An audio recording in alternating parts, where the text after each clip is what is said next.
Sudah kelihatan belum? Sudah. Oke. Sudah. Nah, oke deh, sip.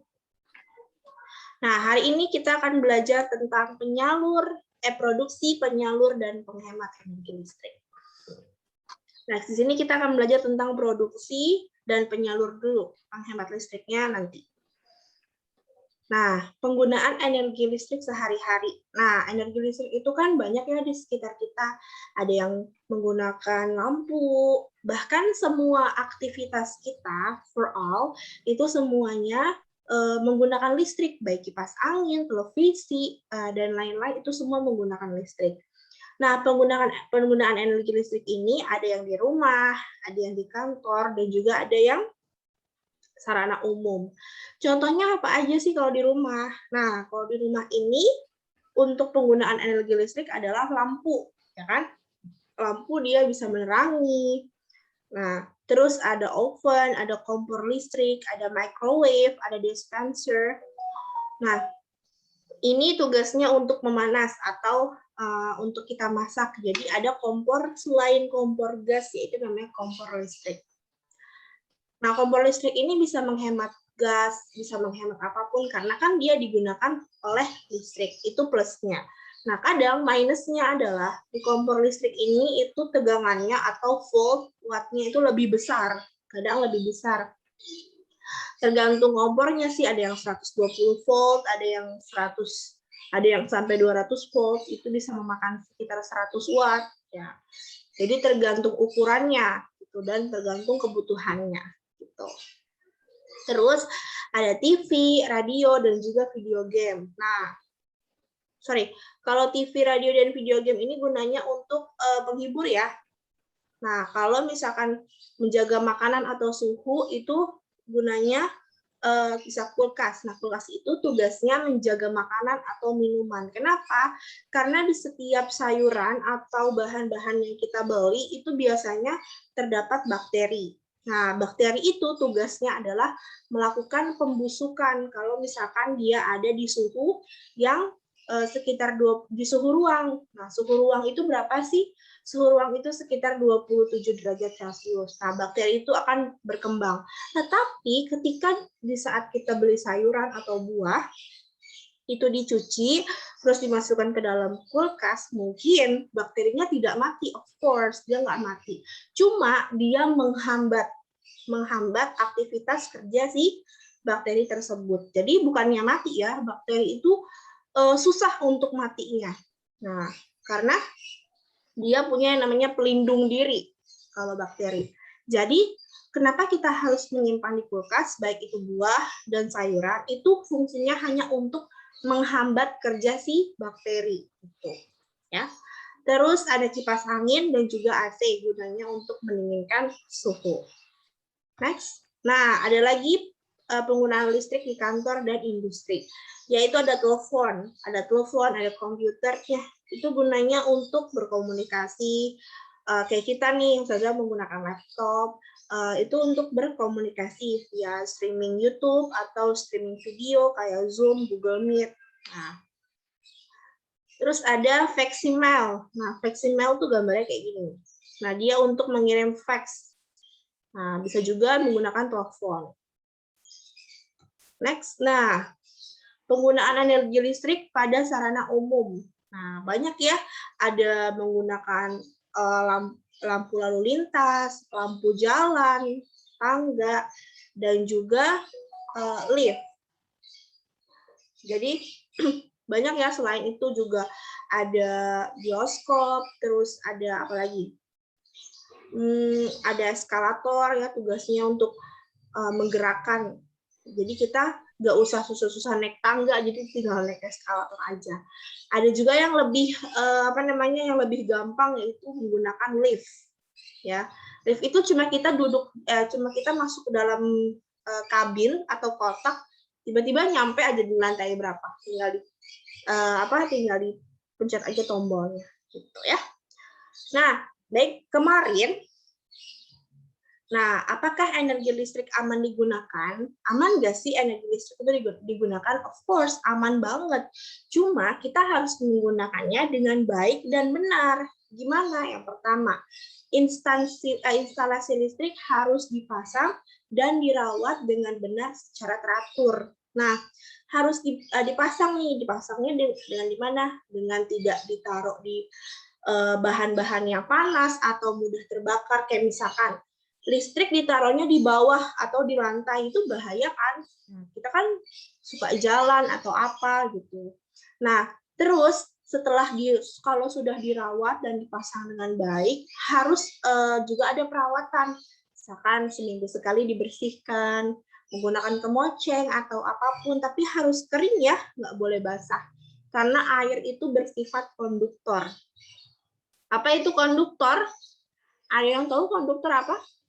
Benda-benda yang bisa menghantarkan listrik. Menghantarkan panas. Iya, betul. Bisa menghantarkan listrik dan menghantarkan panas dengan baik. Contohnya apa? Ada besi, ya. Ada tembaga. Betul, hebat. Nah, itu adalah contoh alat-alat yang bisa menghantarkan listrik dengan baik. Jadi dia cepat menghantarkannya. Nah, ada juga yang buruk menghantarkan panas atau listrik dengan baik, yaitu isolator. Iya, isolator. Isolator adalah penghantar panas atau listrik yang buruk. Jadi dia tidak bisa tuh menghantarkan panas, dia tidak bisa menghantarkan listrik. Contohnya apa? Kayu. Kayu dia tidak bisa, dia buruk. Dia enggak air kondisi. Kayu itu dia isolator, itu nggak bisa menghantarkan panas dengan baik. Ya, yang kedua, ada saat memasukkan stop kontak, tubuh kita harus kering, ya. Nggak boleh pada saat kita habis cuci tangan, terus kita mau nyolokin, misalkan kita mau nyetel TV deh, terus kita habis cuci tangan, mau nonton TV nih, tangan kita masih basah nih, terus kita main colokin aja, itu secara tidak sengaja atau secara refleks itu akan nyetrum, gitu. Jadi aduh. Nah, itu tidak sengaja. Karena kenapa? Karena tadi air itu merupakan konduktor listrik yang baik. Nah, ada lagi namanya stop kontak. Nah, stop kontak ini kan dia tugasnya untuk apa ya? Jadi pengarus listrik yang banyak, ya kan? Colokan-colokan tuh itu namanya stop kontak. Ya, ada yang bulat, yang pakai kabel. Bersih panjang juga kan? Iya, betul. Ada yang ditempel di dinding. Ditempel kayak colokan. Nah, itu juga stop kontak. Itu namanya juga stop kontak. Cuma dia yang nempel. Tapi ada juga stop kontak yang bisa kita bawa kemana-mana. Kayak misalkan stop kontak yang colokannya banyak. Nah, itu kan bisa kita bawa kemana-mana. Cuma yang idealnya stop kontak itu harus dipasang, tidak boleh tumpuk-tumpukan. Kayak misalkan ada lubang stop kontak yang ada 4 nih, misalkan. Nah, itu minimal kita harus pakai, kalau enggak 3, ya 2. Ya kalaupun terpaksa dipakai semuanya boleh, tapi dari satu arus listrik yang ditempel. Enggak boleh. Dari stop kontak, kita bawa stop kontak nih, teman kita bawa stop kontak. Terus dicolok ke stop kontak kita, terus colok lagi, itu nggak boleh ya. Itu nanti menghasilkan yang namanya arus pendek listrik. Nah, karena kan kita di rumah punya yang namanya sekring. Nah, sekring itu dia kalau misalkan sudah nggak kuat, dia akan terputus. Nah, kalau dia sudah terputus, dia bisa menimbulkan yang namanya arus pendek listrik. Nah, itulah kenapa penyebab kebakaran itu bisa terjadi arus pendek listrik seperti itu. Nah, ya. Nah, terus yang keempat, jangan menumpuk stop kontak karena dapat menyebabkan korsleting. Ya. Pernah ada yang tahu stop kontak yang gambarnya T? Tahu yang gambarnya T? Yang tinggal dicolok terus kita bisa masang di mana aja. Tahu nggak? Oh ya. Jadi dia ada yang namanya stop kontaknya tabel T. Dia gambarnya huruf T. Nah, itu ketika langsung dicolok, itu bisa disambung kemana aja. Nah, itu juga termasuk berbahaya. Tapi yang idealnya adalah stop kontak itu dipakai hanya 3 fungsi. Jadi bisa dipakai tapi cuma hanya 3 fungsi aja. Nah, Next. Nah, ini yang kemarin kita bahas nih. Bagaimana sih listrik tuh bisa sampai ke rumah kita? Nah, ada beberapa ya, ada PLTA, ada PLTG, ada PLTU. Ya kan? Setelah itu dia punya pembangkit listrik yang ada turbinnya, ada generatornya, ada trafonya. Nah, ini kita lihat, pernah tahu nggak video ini ada di mana? YouTube. Bukan YouTube. Kalian Di pernah nonton video ini? Taman Mini. Iya, betul, di Taman Mini. Taman Mini. Nah, di sini itu menjelaskan bagaimana sih listrik itu tuh dari awal sampai bisa nyampe ke rumah kita. Nah, kalau kemarin kan Ustazah jelasin tanpa ada itu ya, tanpa ada gambar atau video. Nah, sekarang Ustazah kasih tahu nih. Ini contohnya. Mau ditonton? Udah mau lanjut. Ayo, kita tonton aja ya. Gimana sih caranya?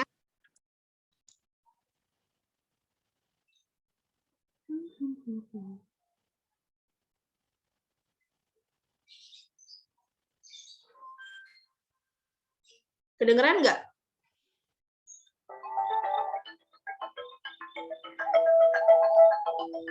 Kedengaran.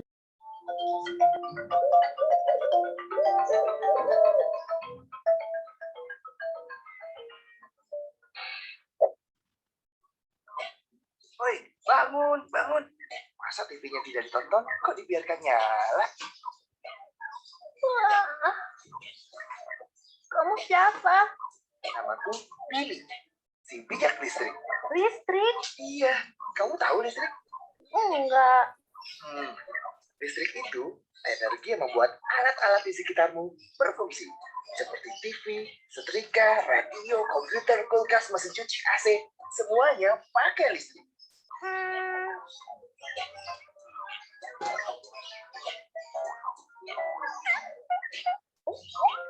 Kayaknya semua orang di sini perlu dikasih pelajaran deh.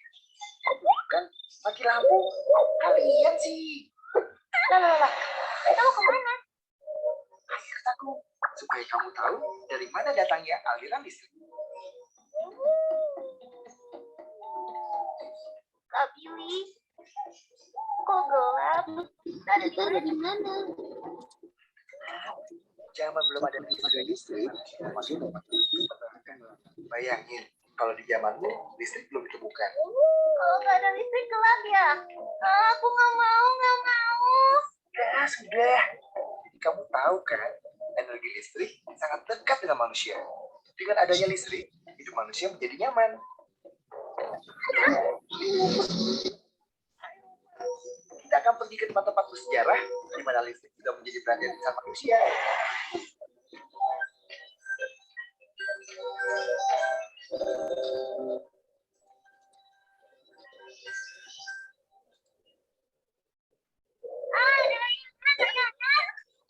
Mau kemana?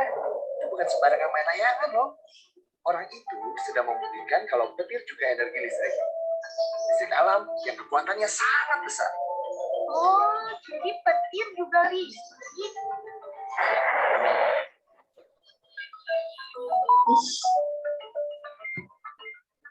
Kalau ini orang itu ngapain sih? Yaitu Thomas Alva Edison yang berubah hidup semua orang. Dia mengembangkan bola lampu.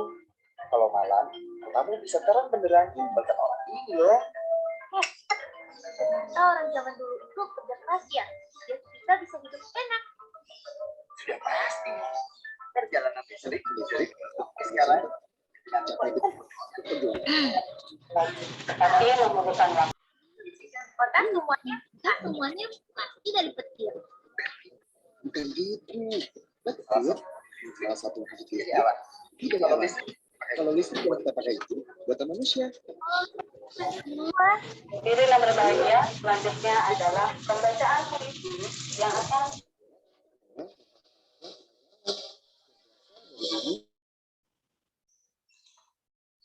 saya tenaga alam yang berasal dari bumi Indonesia kita.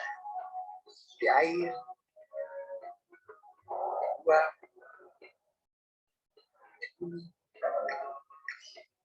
es alam, dan panas bumi. Nah, kalau di sini, listrik dibuat dengan memanfaatkan tenaga air. Masuk yuk. Lihat tuh. Sebentar lagi, arus air yang menggerakkan turbin itu akan menghasilkan energi gerak. Lalu, energi gerak tersebut diubah menjadi energi listrik di dalam generator. Imut banget. Kak Billy, dia siapa? Yaitu kumpulan energi listrik yang baru lahir, yang terbangun dari dua unsur, yaitu tegangan dan arus. Biasanya di Indonesia, listrik yang baru lahir memiliki tegangan listrik antara 6.000 hingga 21.000 volt. Kak Billy dia berjahit. Kasihan. Jangan khawatir. Dia itu sedang dimasukkan ke dalam trafo untuk disesuaikan tegangannya. Kamu lihat nggak kotak besar di situ? Itu namanya trafo. Trafo itu adalah alat untuk menaikkan atau menurunkan tegangan listrik. Kenapa harus lewat trafo? Karena ukuran badannya harus dikecilkan, biar tegangannya tambah besar dan arusnya kecil. Jadi dalam trafo itu tegangannya dinaikkan atau diturunin sih? Kalau di Indonesia, yang mulainya 13.000 volt, dinaikkan menjadi 500.000 volt. Tapi ingat ya, setiap negara memiliki ukuran yang berbeda-beda. Dinaikin ya. Kenapa dinaikin sih Kak Billy? Tegangan listriknya dinaikkan. Habis itu, mereka mau melakukan perjalanan panjang, melintasi kawat-kawat listrik itu. Hebat. Buat apa? Kamu tahu kan, di seluruh sudut daratan di Indonesia, terbentang kawat listrik yang panjangnya sampai ratusan kilometer. Daripada dijelasin panjang lebar, jadi ikut aja yuk. Gak apa-apa nih. Ayo aja, mereka semua teman. Iya, contoh ya. Kak Billy, kok seru sekali sih? Seenaknya kita mau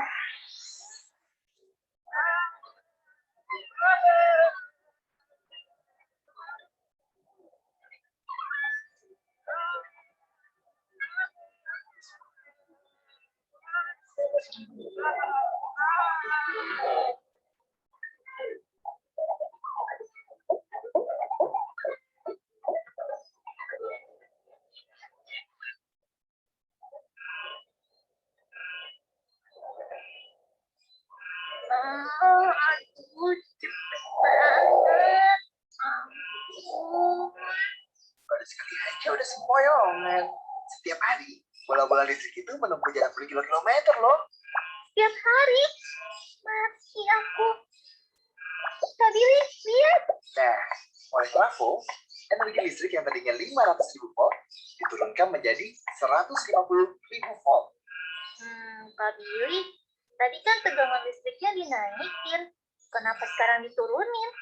Karena jarak yang akan ditempuh nantinya tidak sejauh yang tadi.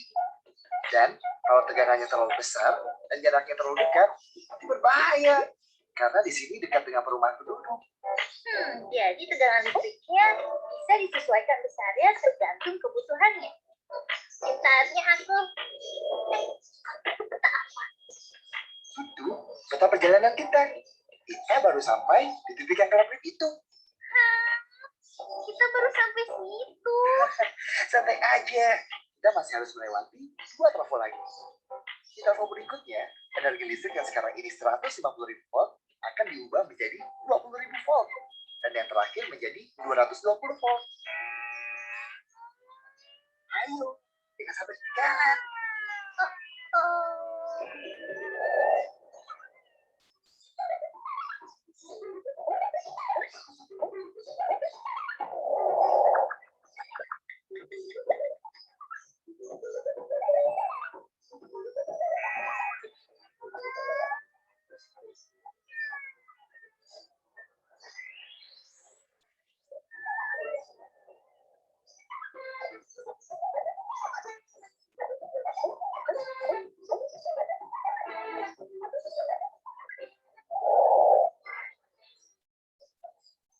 Itu bentuk mereka yang terakhir. Cakep ya. Tegangan 220 volt ini adalah tegangan listrik yang dipakai di rumah-rumah. Rumah siapa?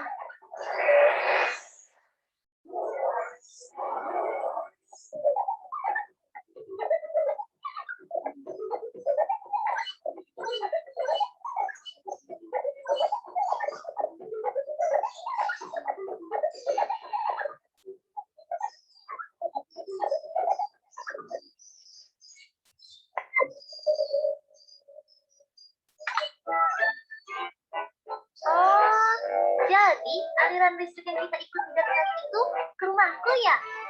Gak cuma ke rumah aja, tapi rumah semua orang yang ada di kota, di desa, di jalanan, mana-mana.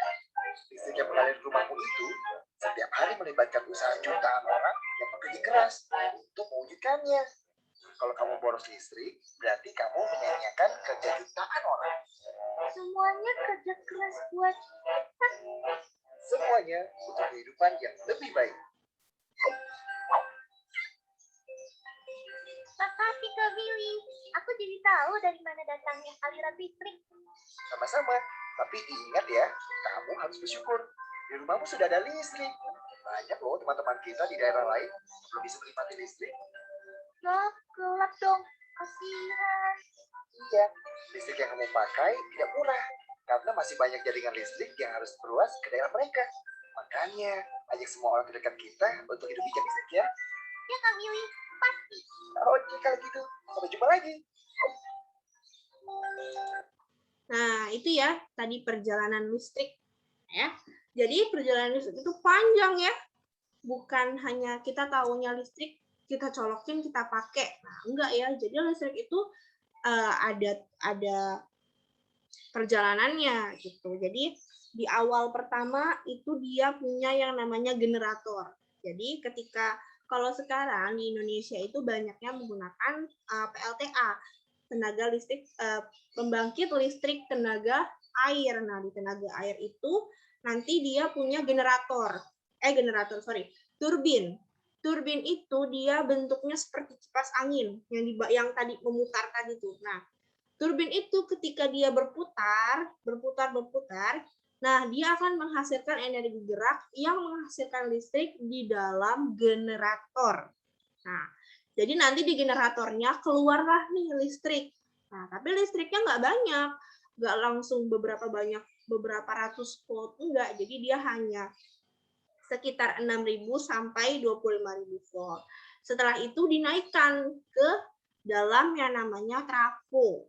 Nah, jadi trafo itu, ingat ya, trafo itu fungsinya adalah menaikkan dan menurunkan tegangan listrik atau dinamakan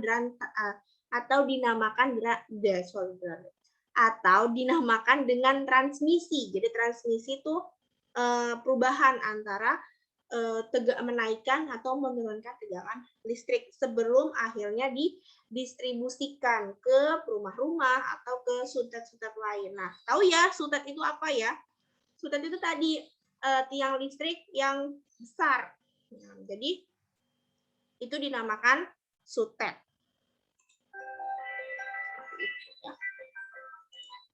Oke, kita akan next. Nah, ini adalah proses penyaluran energi listrik tenaga air. Nah, apa sih bedanya tenaga air dengan tenaga listrik? Nah, seperti ini nih. Nah, jadi ini adalah waduk. Waduk ini tempat masuknya air nih. Nah, di sini adalah bendungan.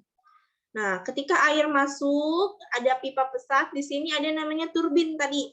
Turbin itu dia seperti kipas angin. Dia berputar seperti kipas angin. Nah, kalau turbin yang sudah berputar, otomatis si generator ini mengeluarkan sebuah listrik. Nah, mengeluarkan listrik, setelah itu ditransmisi. Transmisi itu mau ke sutet. Sutet itu tuh yang tadi, yang listrik yang besar. Nah, di jalur transmisi ini dia berjalan listriknya sampai ke sini, sutet. Nah, di sini biasanya sebelum di sutet itu ada namanya trafo, transformator, yaitu mengubah dari yang tadinya misalkan yang dihasilkan hanya 7.000 volt, diubah menjadi ratusan ribu volt, gitu ya. Nah, di sini juga ada videonya, mau lihat nggak? Mau.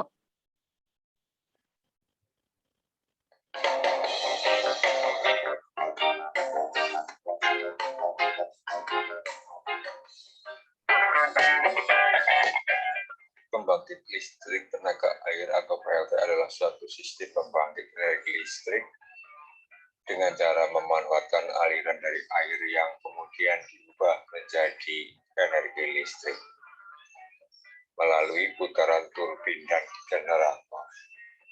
Sistem yang sangat sederhana dan yang paling penting adalah ramah lingkungan.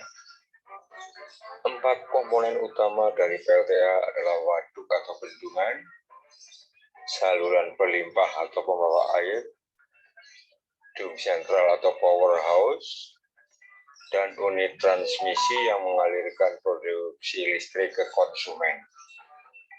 Bentuk utama dari pembangkit listrik jenis ini adalah motor yang dihubungkan ke turbin yang digerakkan oleh tenaga kinetik dari air.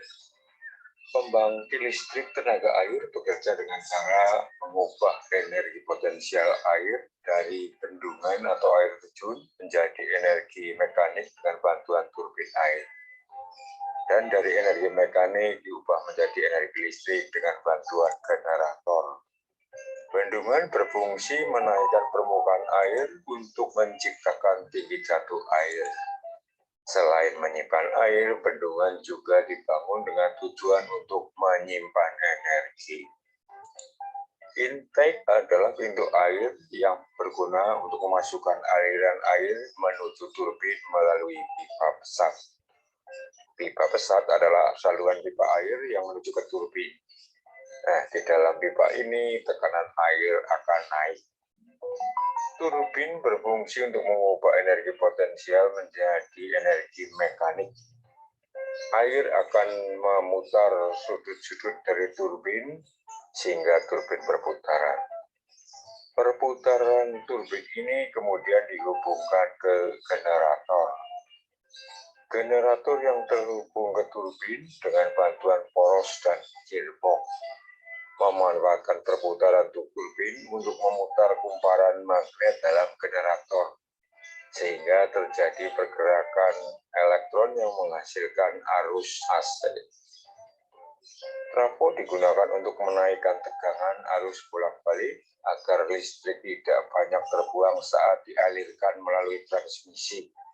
Trafo yang digunakan pada bagian ini adalah trafo step-up.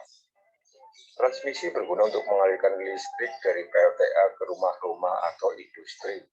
Sebelum listrik dipakai oleh rumah atau industri, tegangannya diturunkan lagi dengan trafo step down.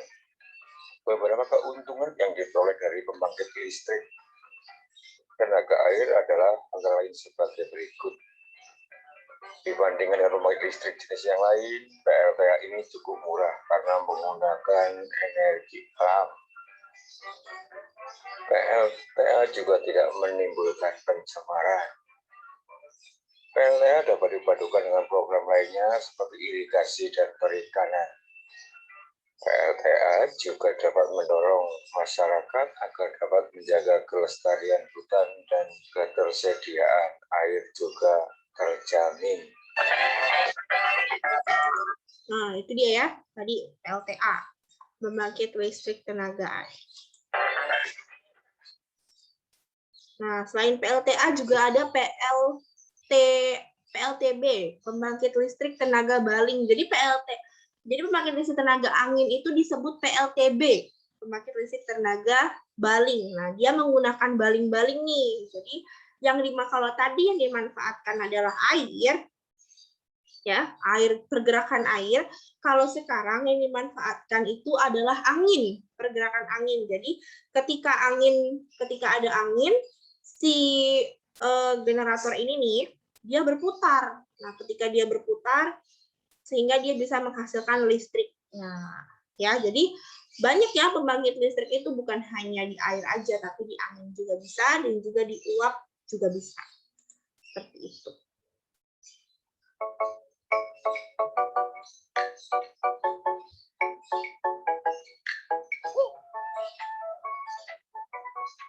Pembangkit listrik tenaga angin, atau sering juga disebut dengan pembangkit listrik tenaga bayi atau PLTB, adalah salah satu pembangkit listrik energi terbarukan yang ramah lingkungan.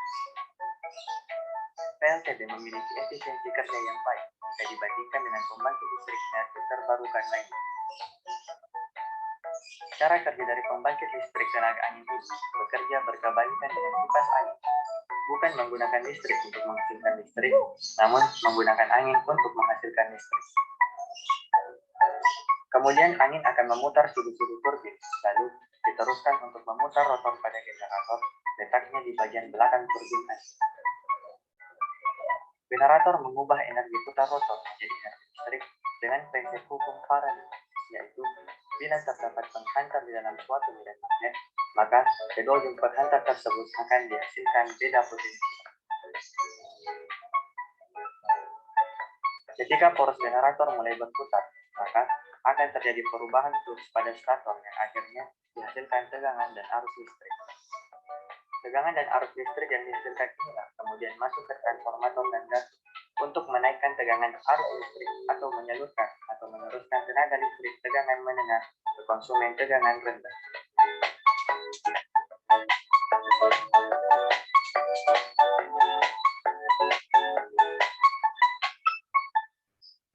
Nah, itu ya tadi namanya PLTB, pembangkit listrik tenaga bayu atau tenaga baling. Jadi yang digunakan itu adalah anginnya.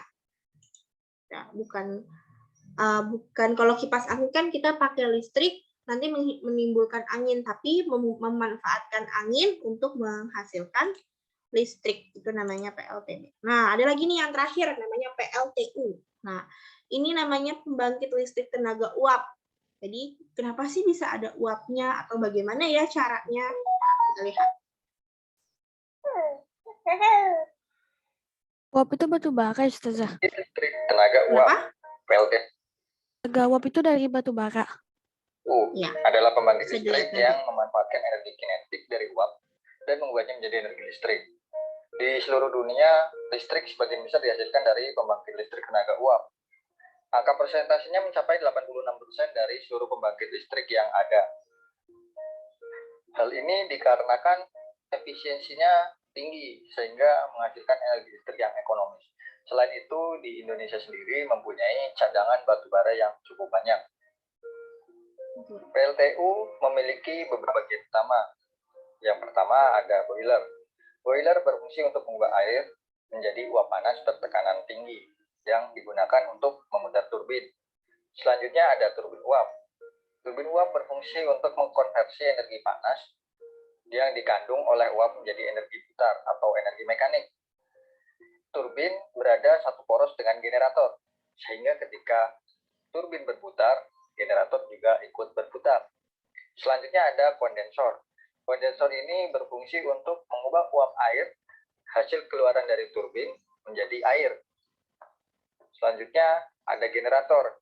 Generator ini berfungsi untuk mengubah energi putar yang dihasilkan oleh turbin menjadi energi listrik. Kita masuk ke prinsip kerja PLTU. PLTU menggunakan siklus tertutup, di mana di dalam siklus ini menerapkan siklus Rankine ideal. Siklus Rankine ideal ini merupakan pengaturan dari tekanan dan suhu untuk mengubah uap air menjadi air ataupun air menjadi uap. Pertama-tama, air akan dimasukkan ke dalam boiler. Di dalam boiler, air akan dipanaskan sehingga air berubah menjadi uap panas bertekanan tinggi. Uap panas bertekanan tinggi tersebut akan diarahkan menuju ke turbin, sehingga turbin dapat berputar. Turbin yang satu poros dengan generator akan membuat rotor pada generator ikut berputar, sehingga generator dapat menghasilkan listrik. Uap panas dari turbin tadi akan dialirkan ke kondensator. Di dalam kondensator, uap tersebut akan didinginkan dengan air pendingin, sehingga uap tersebut berubah menjadi air kembali. Air tersebut diarahkan kembali menuju boiler untuk dipanaskan dan diubah menjadi uap air. Siklus ini menjadi siklus tertutup dan terus berulang. Air di sini adalah air demin. Air demin adalah air yang telah dihilangkan mineralnya sehingga mempunyai kemampuan hantar yang sangat kecil. Sebagai pembangkit listrik yang paling banyak digunakan di Indonesia, PLTU memiliki beberapa keuntungan. Yang pertama adalah murah. Energi dari batu bara sangat murah. Harganya cenderung tidak naik, bahkan saat sekarang harganya terus turun. Kemudian PLTU sendiri continue, predictable, dan dapat diandalkan. PLTU dapat bekerja secara 24 jam sehari secara kontinu. Selanjutnya keuntungan PLTU adalah dari batu bara sendiri. Sedangkan batu bara di dunia masih sangat melimpah. Kemudian sifat dari batu bara mudah terbakar sehingga mudah menghasilkan energi. Dan infrastruktur untuk pertambangan, pemrosesan, transportasi, dan penggunaan batu bara sudah tersedia. Dan batu bara sendiri gampang disimpan, ditransportasikan, dan digunakan. Tidak seperti jenis sumber energi primer yang lain, seperti angin dan air. Selanjutnya, produk akhir dari sisa batu bara dapat digunakan untuk industri yang lain, seperti industri semen. Kemudian, khususnya di Indonesia, batu bara dapat digunakan dari negaranya sendiri tanpa bergantung pada negara lain. Dan yang terakhir, load factor tinggi. PLTU memiliki load factor yang sangat tinggi, bisa mencapai 80%. Di balik banyak kelebihan yang diberikan oleh PLTU, PLTU sendiri juga memiliki beberapa kekurangan. Yang pertama adalah pembakaran batu bara akan menghasilkan zat berbahaya bagi kesehatan, seperti sulfur dioksida. Efek paling buruk dari kontaminasi zat tersebut adalah penyakit pernafasan jika pembakaran batu bara tidak terkontrol. PLTU juga berpotensi menghasilkan gas rumah kaca. Abu terbang merupakan sisa dari hasil pembakaran. Sisa pembakaran ini merupakan zat yang sangat beracun. Selain itu, dengan adanya sisa pembakaran tersebut, kualitas udara yang ada di sekitar kawasan akan menurun. Limbah akan dihasilkan dapat mencemari perairan penduduk yang berada di sekitarnya. Jutaan ton limbah yang dihasilkan dari operasional PLTU batubara, limbah tersebut mengandung berbagai zat yang berbahaya dan terus menumpuk, membawa dampak buruk pada kondisi lingkungan. Selanjutnya, ekstraksi batubara sendiri memerlukan investasi yang mahal. Hal ini juga menyebabkan harga listrik dari sumber batubara ini akan terus-menerus mengalami kenaikan. Selanjutnya, penambangan dari batubara juga berpotensi merusak lingkungan dan cukup berbahaya untuk jangka panjang. Perubahan topografi dari alam yang terjadi karena penambangan batubara, bekas galian yang tidak lagi digunakan akan membuat penampakan alam akan berubah drastis. Nah, seperti itulah ya. Ada banyak kelebihan dan keuntungannya. Jadi, tadi untuk menghasilkan listrik ada apa aja tuh? Ada turbin, ada generator, dan ada saluran transmisi. Jadi, jangan sampai lupa ya. Bagaimana sih cara listrik itu bisa sampai bagaimana sih cara menghasilkan listrik? Kenapa sih listrik itu bisa dihasilkan? Karena adanya beberapa banyak pembangkit listrik. Ada tenaga air, ada tenaga uap, ada tenaga angin. Nah, setelah itu yang dibutuhkan untuk menghasilkan listrik adalah turbin. Selain turbin, ada juga generator. Nah, generator ini yang berfungsi untuk menghasilkan listrik. Nah, setelah itu, kalau sudah dihasilkan, nah, masuklah dia ke trafo. Seperti itu. Ya, sampai sini ada yang mau ditanyakan?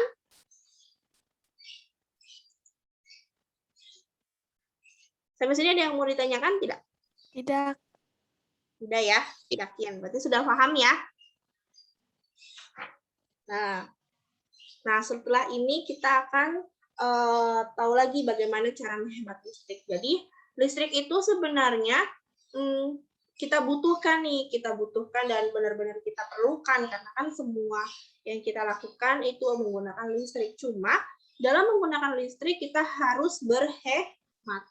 Yang pertama, kita harus membersihkan dan merawatnya, ya. Yang kedua, itu gunakan AC seperlunya. Nah, di sini di sekolah itu dia juga menggunakan AC, bahkan di banyak rumah juga menggunakan AC. Cuma harus efisiensi menggunakannya. Jangan terus-terusan menggunakan AC, misalkan 24 jam terus digunain AC-nya. Satu, bisa memperpendek umur AC. Dua, juga bisa menimbulkan pemanasan global. Ya. Yang ketiga, matikan televisi jika tidak digunakan. Jadi kalau nggak digunakan nih televisi, kalau misalkan kita mau nonton TV nih, ya boleh aja kita mau nonton TV gitu. Cuma ketika memang kita nggak menonton atau kita merasa bosan, tolong dimatikan TV-nya. Ya, jangan nanti TV yang nonton kita, bukan kita yang nonton TV ya. Kalau kebanyakan kayak gitu. Nah, terus setelah itu menggunakan lampu hemat energi. Nah, biasanya kalau lampu itu digunakan pada malam hari ya, karena untuk menerangi. Tapi ketika pada siang hari tolong dimatikan ya. Jangan terus-terusan dinyalakan seperti itu ya. Karena nanti sayang energi mataharinya, udah dia mengeluarkan energi panas tapi kita nyalain lampu lagi. Itu juga termasuk sebuah pemborosan. Ya. Terus setelah itu jangan masukkan makanan panas. Jadi ketika makanan habis digoreng nih kan masih panas tuh, langsung masukin ke kulkas itu jangan ya. Karena dia bisa menghambat kerja freon kulkas. Seperti itu ya. Tunggu dulu dingin baru dimasukin ke dalam kulkas. Oke. Sampai sini ada yang mau ditanyakan? Tidak. Tidak. Yakin ya? Oke. Baik, alhamdulillah kalau tidak ada yang ditanyakan, hari ini cukup sekian pertemuan kita. Sebelum itu kita tutup acara ini, kita tutup pembelajaran ini dengan doa tafakur majelis. Subhanallah. Allahumma wa bihamdika asyhadu an la ilaha illa anta astaghfiruka wa atubu ilaik. Habis ini pelajaran apa? Indo. Bahasa Indonesia ya? Oke, baiklah. Terima kasih untuk anak-anak yang sudah hadir hari ini. Ustazah mohon maaf apabila ada kekurangan. Wassalamualaikum warahmatullahi wabarakatuh. Waalaikumsalam warahmatullahi wabarakatuh.